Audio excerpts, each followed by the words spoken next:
Video ini hanya untuk mereka yang punya logika. Bagi yang tidak punya logika, skip aja.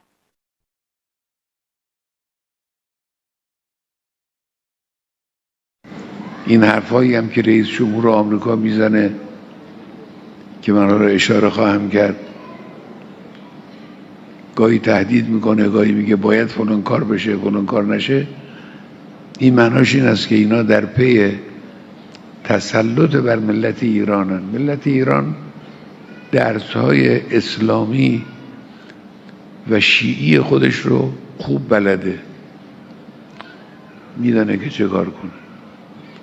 امام حسین علیه السلام فرمود مثلی لا یبایع یزید، کسی مثل من با کسی مثل یزید بیعت نمیکنه. ملت ایران در واقع میگن مثل ما، ملتی با این فرهنگ، با این سابقه، با این معارف عالی به سردمدارانی مثل افراد فاسدی که امروز بر سر کارند در آمریکا بیعت نخواهد کرد.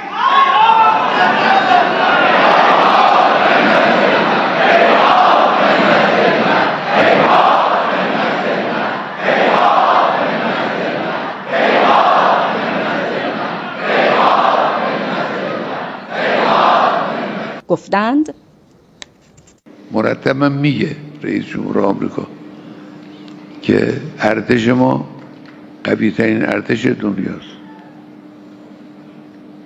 قوی ترین ارتش دنیا ممکنه اونچنان گاهی سیلی بخوره که از جا نتوانه بلنش.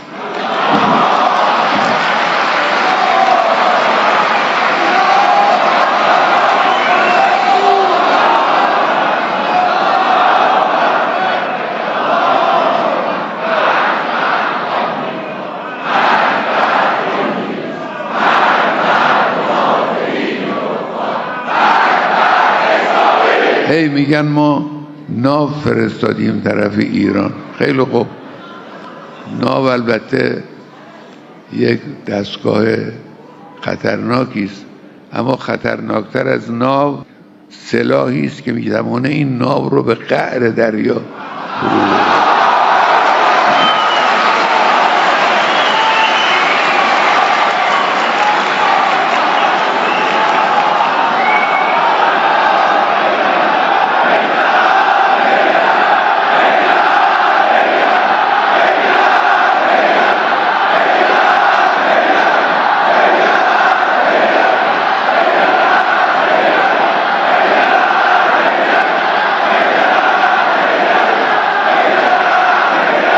رئیس جمهور آمریکا در یکی از صحبت‌های اخیرش